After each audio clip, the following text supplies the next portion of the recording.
Oke, next kita akan membahas satu pertandingan yang mungkin hasilnya sudah bisa ketebak dari jauh-jauh hari dengan masih dalam masa transisi tapi sudah mulai ada perubahan nasib bagi Manchester City, apalagi di window yang baru saja ditutup mereka mendatangkan penjaga gawang yang sangat hebat, Gigio Donnarumma. Ini satu penjaga gawang yang punya pengalaman, penampilan yang juga fantastis dengan Paris Saint-Germain menjadi juara Champions League. Sedangkan Manchester United punya kesempatan mendatangkan Dibu Martinez dilewatkan. Padahal gue sempat berpikir ini dia nih momen untuk bisa membalikan keadaan di locker room. Nanti kalau Dibu memimpin tim untuk masuk, swaggernya ada dan dia adalah juara dunia gitu kan. Tapi nggak dipilih. Yang dipilih adalah Lamens yang masih ada di bench karena belum siap tampil. Tapi Chelsea juga juara dunia kan? Iya, Chelsea juara dunia. Chelsea juara dunia Chelsea juga. juara dunia. Juara dunia. Nah, iya makanya Chelsea adalah juara dunia yang dihambat perjalanannya kemenangannya oleh gol Carvalho dan Brentford. Kita akan membahas tentang derby Manchester di mana ada laga yang buat para pendukung Manchester United begitu mengecewakan dari reaksi para pemain yang tentunya juga di bawah dari ekspektasi. Emang ada yang kaget nggak sih dengan result kemarin? Karena kan kalau kita lihat previewnya, kita lihat beberapa laga sebelumnya, ini sepertinya akan menuju ke dalam sebuah pertandingan di mana City akan tampil nyaman dan menang. Apalagi Haaland baru saja mencetak 5 gol untuk Norway. Iya. Coba nih. Bindersing. Gue sih kaget. Dengan 3-0 itu ya kaget gue. Belum jelas nih. Kagetnya kenapa dulu nih? Kagetnya nih. Dipecah nih. Kok cuma 3? Iya. Kagetnya kenapa nih? Kenapa cuma 3? Nah kan. Gue belum jawab, kalian udah jawab. Karena gue udah ketawa duluan. Gue kira mungkin 6-7. Ya atau mungkin 8. Karena gue tidak melihat ada pemain yang berkarakter di Manchester United. Siapa yang berkarakter? Dibu Martinez kan? Ya, yang tadi lu ngomong itu betul. Iya, gitu. mungkin ada pemain yang berkarakter.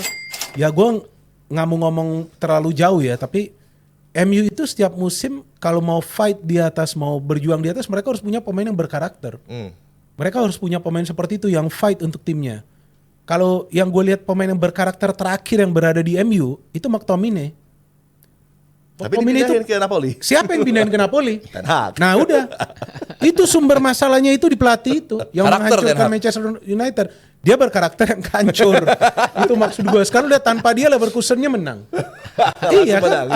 Jadi MU harus ada pemain-pemain berkarakter dan McTominay not bad menurut gue.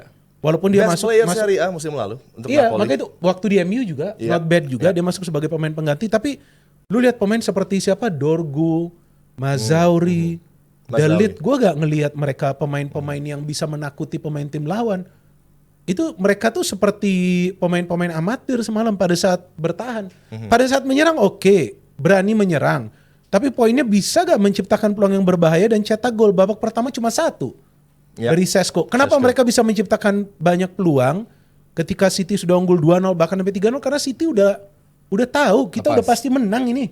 Mereka incarnya cuma 3 poin. Tapi yang menarik dari statistik ini adalah ball possession. 55% bagi Manchester United.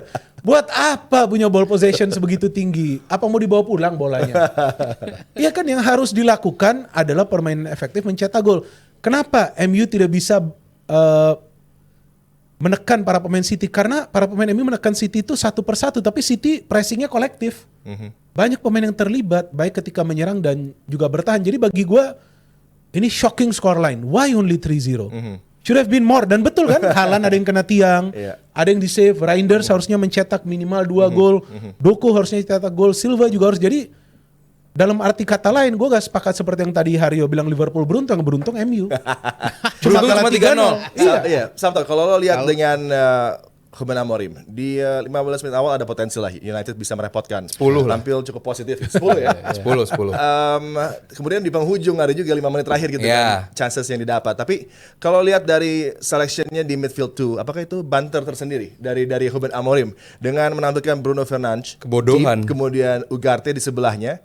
Tapi ketika kita lihat ada kesempatan buat City, pemain-pemain ini tidak track back dengan baik. Luke Shaw seperti menyerah saja, melepas pemain-pemain yang coba menekan dari sisi dia bertahan. Ini sebenarnya kendala yang ada apakah di pemainnya atau di sistem yang coba terus dipaksakan oleh Ruben Amorim. Padahal sistem ini tidak berjalan dengan baik di lapangan dan resultnya pun nggak ada. 31 Premier League matches imbang dengan 31 poin.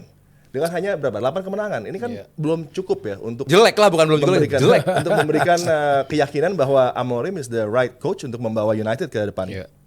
Tapi kalau lo tadi ngelihat dari datanya, nah sebetulnya sejelek itu. Nah, data dari sebelum pertandingan City juga gitu kan. Iya. 58 shots, Betul, sangat betul. banyak. Tapi XG tertinggi. if you got that many chances, tapi lo gak bisa maksimalin itu menjadi gol, itu yang menjadi masalah. Itu yang menjadi masalah United selama ini. At least di beberapa pertandingan yang mereka jalanin lah. Harusnya mereka bisa mendapatkan gol, tidak didapatkan.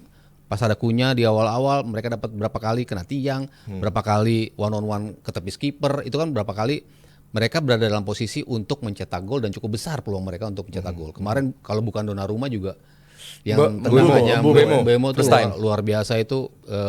Kalau kemarin yang main si Trafford sih gue rasa gol itu, iya kan?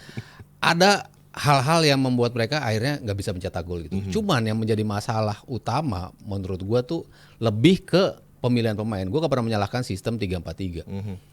Kalau lo nggak bisa ngejar Haaland, ya udah selesai lah. Maksudnya lo cari pemain yang bisa ngejar dia, lo cari pemain yang bisa ngebayangin dia, lo cari pemain yang bisa at least nyetop dia gitu loh. Anything at all cost lo harus nyetop dia gitu. Dan yang terjadi adalah no yellow cards. Iya. Untuk Derby lo ini. Manchester United dalam derby Lo. dimana lo harus tampil keras memberikan segalanya. Bola kayak gitu, kalau Maguire gue rasa akan sliding dari awal gitu. Dia tahu what take for the team, dia tahu gimana gue caranya supaya tim ini nggak kebobolan.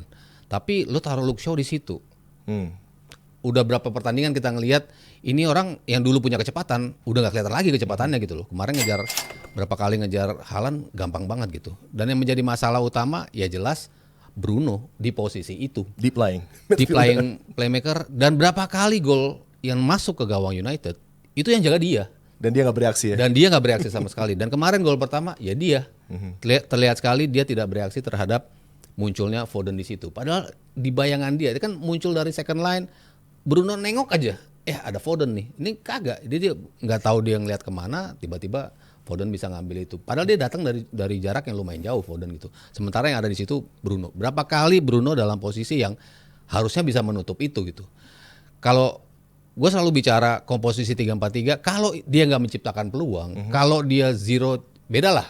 Kita megang ball possession berapa sih kemarin? Timnas kita ya. Tidak ada peluang, tidak ada shot on goal, itu lain cerita. Ini kan ada shot on goalnya ada, peluangnya ada, chance yang lo create ada gitu. Tapi memang nggak membuahkan hasil. Artinya kan sistem yang coba dibuat oleh Amorim tuh sudah ada gitu. Tapi personelnya Sistem ada error. dong Sistem yang error. Sistemnya ada dari Amorim. ada dong. Kalau enggak Gak kan sistem ada, tapi yang error. startnya kan nggak keluar di gimana sih lo? Ya gue mau potong, gue silakan dulu. Ya kan lo beresin. bilang wow. Iya makanya. Coba di apa yang membuat Nah, udah lo tunggu biarkan selesai dong. mengucap Hormat. Kalau lo bicara statistiknya 0, expected goalsnya 0,1, nah itu lo bisa debatkan itu. Ini berapa? Tadi kan expected 1,5. goal hampir 2 kan? hampir 2 ya. Untuk tim yang kalah 3-0, itu kan lo harusnya punya peluang untuk cetak gol. Tapi lo nggak Berapa bisa. ini? Coba expected chances. 1,52 benar. Tuh. Ingatan masih muda. Iya Bagus. kan? Hampir 2. Nggak banyak tim yang bisa bikin expected goal. Oh, yang di atas itu. Seperti Tapi City lebih tinggi. Iya, City Kan 3 gol. 3 gol dari XG mereka Expected tawarkan. goalnya Ya pas artinya lah lebih segitu. bagus City dong. Efektif Dengan berarti. dengan Iya, ball possession yang rendah. Karena Guardiola tahu kelemahannya adalah transisi di Manchester United dan itu berapa kali terekspos. Ya. Pasangannya mau si Bruno dengan Casemiro, mau Bruno dengan Ugarte, mau Bruno dengan Maino, pokoknya Bruno di situ itu akan terekspos dengan mudah. City nggak megang bola kemarin. We wait for the transition. Transisi bem. Beda nih argumennya. Itu kan yang ngebedain. Kalau Arsenal kesulitan megang bola. Kalau City nggak megang bola, dem. Kenapa beda? Apa sih? Sekarang kan statistiknya Arsenal. Lu waktu Arsenal lawan MU bilangnya Arsenal kesulitan megang bola. Karena ditekan sama MU. Lah, Kalau City kan enggak. Lo ditekan juga membiarkan Lo kan City. jauh. Membiarkan City megang bola sama aja. Kenapa jadi beda? That's the first game. Argumen ini sama, That's the Arsenal first game of the season. Lo nggak tahu lo akan main seperti apa Arsenal. Tapi biasanya lo main kayak apa? Pegang bola kan? Ya Arsenal juga pikir kan lawan MU, kita bakal megang bola dong. Enggak juga. Lah enggak lah. Karena ada pelatihnya. Kan gua bilang, MU udah nggak pelatihnya. Kan gue bilang kalau City ketemu tim-tim yang di atas kertas bagus, Liverpool, Arsenal segala macam yang di atas mereka bisa main bertahan. Tapi kalau lawan MU, ya ngapain main bertahan? Lo kan harusnya nyerang kalau lawan MU. Tapi lo nggak bisa nyerang karena MU-nya nyerang. Dan kesempatan membuat golnya banyak kan Arsenal waktu lawan MU lebih banyak peluang golnya kan. Peluang seperti apa? Oke, sebelum jangan main semua Mau peluang. dibalikin lagi angka-angkanya. sebelum lo jawab, ada ini statement dari Ruben Amorim post match. Ini lucu nih pasti ini nih. tentunya sangat comical. Terkadang mungkin Amorim lebih baik untuk agak diam sedikit. Diem aja. Karena terkadang jawabannya Enggak, juga dia harus agak jawab dong di agak konferensi aneh. pers. Iya, thank you. Jangan Oke, panjangan. makasih gitu aja. Iya, ini jelas rekor buruk bla bla bla, tapi dia bilang kan juga kalau misalnya Ineos ingin mencari cara lain, tentunya orang yang melakukan diubah. cara ini Iya, yang siapa? diubah. Siapa yang mau dirubah? Bawa lagi Ten Hag, lagi nganggur dia. Lu bawa Ini lagi juga Ten mungkin Hag. jadi kendala buat Sir Jim Ratcliffe yang percaya pada Omar Barada, yang sangat mati-matian ingin adanya Ruben Amorim di sini sebelum dia ke Man City menggantikan Pep, Masa? tapi juga mengorbankan Ashworth yang Pelatih tadinya begini mau menggantikan Pep. tadinya karena kan Ugo Viana Oh, koneksinya. tadinya, oke. Tapi oke, kan oke. kita lihat juga bagaimana Ashworth yang dipecat karena dia ingin sebenarnya Gareth Southgate yang menjadi pelatih kepala MU. Manchester United. Iya, betul. Dan sepertinya kalau dalam momen seperti ini, Iya. United tidak butuh pelatih yang punya kaliber sudah membawa juara tim A, B, C. Oke. Tapi justru yang mungkin bisa mengorganize, Iya, penampilannya nggak terlalu apik kita nonton, tapi mungkin boring. Cuman itu well organized dan bisa memberikan result. Dan tadi lo sempat Iya. mengatakan wow dan lain-lain Iya. tentang apa yang dikatakan oleh Sabto. Apa yang coba lo utarakan tentang Manchester Lu United? nanti boleh menanggapi? Oh, boleh. Boleh. Tadi gua gak dikasih. Yang Liverpool iya. Makanya. Tadi gue juga nggak ngomongin Arsenal, gue nggak boleh ngomong. Nah, Iya, itu. Makanya. Ini gue ngomong nih. Ngomong lah. Oh iya. Ngomong. Itu gue bilang kenapa wow. Jelas sama waktu hari di preview di Rabu kemarin waktu Arsenal United di preview menghadapi City, gue bilang kalau MU menghadapi City nanti dengan cara mereka seperti menghadapi Arsenal, ya kalah. Buat apa lu sebagai tim yang bagus counter attack-nya, transisi positifnya itu bagus, memilih position based football. Memilih 55% penguasaan bola. Sebagus itu midfield lu megang bola kan enggak. Tapi dengan serangan balik lewat Ahmad Diallo, lewat Mbeumo. Itu kan yang mereka lakukan di babak pertama sih. Iya, makanya kenapa dilanjutin. Ya karena City-nya kan udah Ya. nggak megang bola. Iya, terus mereka mau apa? Mau deep juga kan? Mereka mencoba melakukan gitu kan. Makanya gue bilang, ini yang mencoba mereka harus rubah. Itulah kenapa lagi-lagi sistemnya harus dirubah, Mas. Yang ngomong bukan gua doang nih, sampai yang di Inggris pun ngomong bahwa ada sistem yang salah. Kenapa sistemnya salah? Saat MU bertahan, Mas. Saat MU bertahan, tadi lu fokus kepada personelnya. Kalau gua fokus pada bagaimana MU bertahannya. Lu udah tahu MU ini adalah tim yang City adalah mencoba untuk neken setinggi itu. Lu ladenin tingginya juga. Sementara saat City bermain tinggi, dia cukup thank you. Mana ini? Ini mah proses golnya si Dorgu ya. Ini sebenarnya nggak harus kejadian karena udah sempat keblok sama Ugarte. Yang ngomong Ugarte nggak defense, lihat dia bertahan dan dia ngeblok Dorgu. Walaupun upaya keduanya lolos juga. Masalahnya adalah Foden dan Haaland. Kalau di gambar benerannya boleh dicari tahu juga ya, ini menit 7, gue lupa, pokoknya ada 7-nya gue lupa. Nggak ada yang megang loh itu dua. Iya, Foden tadinya di belakangnya si Bruno. Menit 17 ya? Iya. Menit 17 ya. Golnya kan. Golnya menit 17. Nah, ini yang gue sayangkan cara mereka bertahan karena mereka pakai 3. Saat mereka 3 ini kalau bertahan jadi 5. Nah, fullback mereka ini capek naik turun juga. Kalau pakai bahasanya Mas Bung Minder, ya resiko sebagai pemain bola. Yes, tapi resiko pemain bola juga harus dapat sistem yang jelas. Kalau lu pakai 4 back, lu bertahan bisa enak. Lu 4, 2 holding midfielder jadi 6 di belakang. Tapi kalau begini, susah. Dorgu dituntut untuk bisa menjadi orang yang bisa mengawali serangan balik dari sisi kiri. Mas Rawi juga duelnya tadi dikatakan juga Mas Rawi juga Bung Minder juga bagus. Tapi dalam mereka bertahan ini sangat berantakan. Belum double pivot mereka juga berantakan. Jadi ya sulit sekali kalau belum pakai sistem seperti ini lalu berharap menang. Nggak usah berharap bikin gol ya, berharap menangnya susah banget. Nah ini jadi Oke, sekarang gua harap sih ada perubahan sistem. Jadi Sekarang- 4-3-1 atau apa? Oh, lo berharap itu ya terjadi perubahan sistem, Iya padahal ya mungkin dengan Soalnya materi pemainnya nggak jelek di. betul, tapi dengan agak kakunya Amorim, dia sepertinya tetap stick to the system. katanya. Sayangnya itu yang gua kalau sebagai fans sih seneng-seneng aja ya. Sebagai Tidak. fans Arsenal. Iya. Setelah lo tadi mendengarkan Aldi dengan mungkin Iya. intinya adalah sistem ini yang bermasalah dan harusnya dirubah, tapi kan tetap saja di laga-laga menghadapi Arsenal, City, minggu depan lawan Chelsea, Iya. itu semua hampir dipastikan United kalah kan? Jadi kan Enggak dong, sebenarnya- belum dong. Sebelum main hampir enggak? dipastikan. Iya, Karena kemungkinan. melihat dari penampilan mereka, Iya. form mereka dan bagaimana sang pelatih mengatur timnya untuk pertandingan ini, harusnya kan ini menjadi result yang nggak mengejutkan. Tapi nanti kalau mereka lawan Brentford, Iya, kalau lawan betul. Brighton ini Yes. tim-tim yang harus mereka kalahkan. Iya, gue pikir bagi seorang pelatih dia mau mainin sistem apa saja tentu tergantung materi pemain. Jadi kalau dia tidak punya materi pemain sesuai dengan filosofi dia, perlu dia modif juga.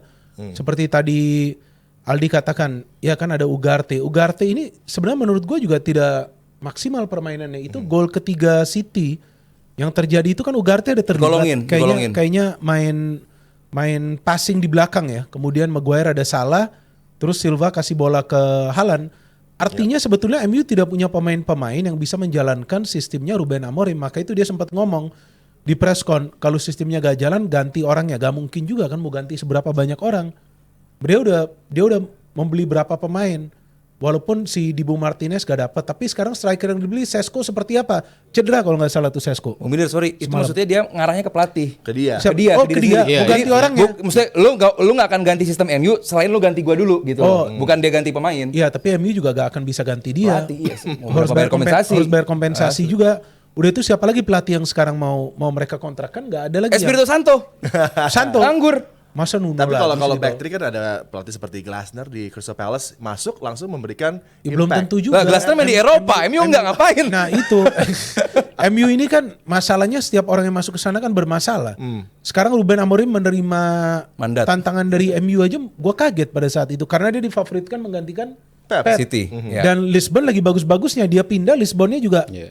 Agak turun. Ya. menurun. Kalau menurut gue ya MU memang tidak punya pemain-pemain yang bisa menjalankan filosofi dari Ruben, meskipun dia sudah ada beberapa pemain baru, tapi seperti yang tadi gue katakan ini materi pemainnya, sorry itu sih ini materi pemain tim mediocre gitu. Iya, Dengan kayak 200 Buemo, kayak Dengan Buemo. 200 juta plus ya yang udah di-spend Iya. untuk front line-nya ini. Kayak Buemo, gue gak ngerasa pemain seperti Buemo tuh bisa mencetak 20 gol per musim. Gak Oh, iya, tau kalau emang. gak tau kalau tiba-tiba berubah ya. Kalau di Brentford Bagus. bisa. Nah Di Brentford itu maksud bisa. gue. Kalau di Brentford, di Brighton, mungkin masih bisa. Di Bournemouth, mungkin masih bisa. Tapi di MU agak berat. Pressure-nya juga besar. Maguire sudah mengatakan sebelum musim dimulai, hati-hati nih pemain baru. Kalian 4-5 match gak main bagus, kalian pasti akan diserang. Kuat gak sekarang mental para pemain MU kan? Kalau mereka kuat, next match mereka kalah lagi. Sampai kapan mereka mau mempertahankan Amorim? Amorim dipecat, masuk pelatih baru lagi, mulai lagi proses. Siapa yang mau percaya proses lagi di MU? Ya, at least pelatih baru bisa langsung adaptasi. Bayangkan. Kalau bisa. Xabi Alonso tahu dia 3-4-3 banget betul, orangnya. betul. Di Madrid apakah pernah dicoba waktu di FIFA Iya. World Cup? Apa ke World Cup 3-4-3? Nggak works out ya sama Madrid. Dia main 4. Adjustment dia. Iya, 4 betul. back. Ya, itu pelatih Iya. bagus. Saat lu lihat Kalau berapa kali gue ngomong di sini kan gue bilang 3-4-3 untuk start nggak jelek. Cuman kalau itu nggak works, backup Apa, plan iya, lo? Nah apa itu backup yang plan? gue salahkan dari Amorim itu adalah itu. Ya. Ketika lu menciptakan peluang tapi nggak menjadi gol, lalu lawan ganti bisa mengambil 1 gol, apa yang harus lo ganti? Nah itu kan yang nggak jalan dari Amorim menurut gue itu. Kenapa dia nggak bisa di babak kedua ataupun di ketika nggak works 4-2-3-1 dia Ya. bergeser dengan skema naikin Bruno ke depan karena atribut Bruno lebih bagus kan memang lebih dekat ke kotak Kemarin penalti. dia naik tuh di Iya. last 10 Itu minutes. yang gue salahkan baru dari bagus. dia. Baru bagus. Bukan masalah start dengan 3-4-3. Start dengan 3-4-3 dengan peluang yang mereka ciptakan. Menurut gue itu works. Tapi ketika lo nggak works, lo harus ubah itu. Bukan berarti lo harus ngubah itu dari start. Ya. Karena ini memang tim ini dia siapkan personilnya memang untuk mainin formasi ini kan 3-4-3. Oke. Mungkin chance buat Ruben Amorim diganti sebelum Januari. Bisa juga. Apakah bisa Ya, terjadi? gua Natal sih. Gue pengen Kemungkinan. tahu dari lo semua bertiga nasib dari Ruben Amorim dengan masih ada laga berat menghadapi Chelsea lagi. Setelah itu mungkin ada beberapa pertandingan yang bisa dimenangkan oleh Manchester United. Harapannya demikian. Apakah masih ada waktu untuk Ruben Amorim di Pasti. United? Pasti dia dikasih waktu sampai match lawan Brighton tuh. Kapan tuh lawan Brighton? Ada tuh. Berapa match lagi. Kalau sampai lawan Brighton MU formnya masih begini, kemungkinan akan diganti. Oke. Aldi Bawazir? Kalau gua sih tetap Desember, gue tetap Desember ya. Cuman sedikit tadi kita terlalu banyak fokus bahas MU, gue pengen muji City-nya ya, khususnya Haaland dan juga Doku. Ini dua pemain yang Doku luar one of the biasa. best match Yes, buat kemarin City. luar biasa Doku ya. Jadi kita terlalu fokus sama MU yang jelek, kita fokus lupa sama City yang bermain bagus. Jadi buat gua luar biasa City kembali menemukan jalur kemenangan dan ya tetap City adalah salah satu kekuatan utama musim ini Ya. untuk persaingan title Shout out race. untuk Husanov dan Ya, Kusanov juga di kanan luar biasa. Ya, dan Sabto untuk lo sendiri, Ruben Amorim. apakah masih ada durasi yang cukup panjang bersama dengan United karena results belum dalam kondisi yang optimal, bahkan waktunya sudah cukup ini sepertinya untuk Ruben Amorim. Apakah akan panjang ini bersama dengan United, masih dipercaya oleh Ineos? Kan belum setahun juga kan? Belum Kan? Masih 6 bulan tambah start of the season ini kan. Menurut gua ya at least give him 3 years. Wah, Untuk- amin.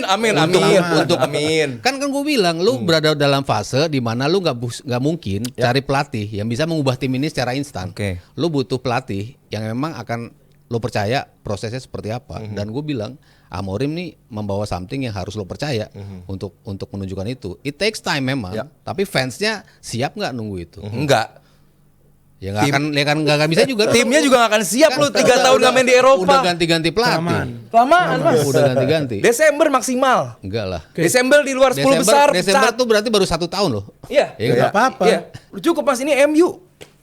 Nanti nilai saham dia turun anjlok segala macam. Wah, gua gak tega sama MU. Iya, Manchester United, Ruben Amorim yang sepertinya masih akan dipertahankan, dan ini memang menjadi momen-momen yang kembali sangat berat dan harus terus sabar para pendukung Manchester United untuk stick to the manager di belakang dia, memberikan dukungan karena tentunya nantinya bakal ada mungkin result yang lebih positif kalau sudah selesai menghadapi Chelsea. Ya, terima kasih untuk yang udah nyawer seperti Gary. Kemudian ada tadi Gary 25.000, ada Tamam 30.000. Tamam. Ada Gio Yang tadi tadi ya, udah. Gio 100.000 tadi. Kemudian FD 25.000. Dan berikutnya ada Raffi juga 25.000 dan Jerry dengan 25.000 juga. Kemudian ada Faiz 25.000. Berikutnya ada Iren juga. Wah, ini beda ya. Iren 50.000 ternyata. Terus ada Wih, ini yang menantikan. Palace Still I Die. 50.000 dan Palace unbeaten di 10 Yoi, pertandingan. Glasner Luar masterclass. biasa Glasner dengan back 3-nya. Dan sekarang kita akan mempersembahkan tribute untuk Aldi yang berulang tahun. Happy birthday. Wih.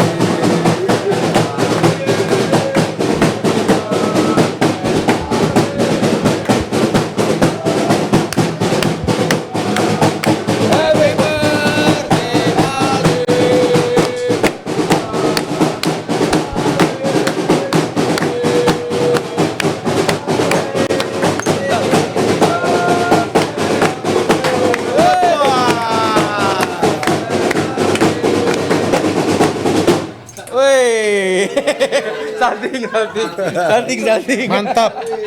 Tim. Oh, doa dulu sebelum Thank you tim. semua JM Team yang di studio. Ini juga ada 2 JM Team nih, baru nih. Thank you juga yang udah nonton. Thank you juga Mas Aryo, Bung Binder, Siap. Bung Adi ini Siap, juga. Ya, sukses bareng-bareng kita di tahun ini, luar biasa. Thank you Anjar. Tiup lilin. Oh, iya. Tiup lilin.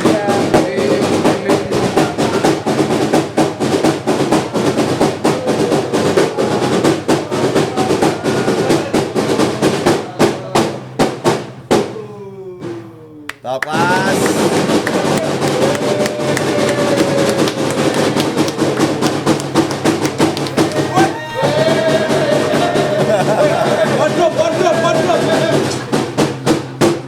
Oke, terima kasih banyak JM Team. Happy birthday buat Aldi Bawazir. Dan jangan lupa untuk saksikan potongan klip DPI di channel YouTube Dewan Pundit Indonesia. Dan kita ketemu lagi di hari Rabu.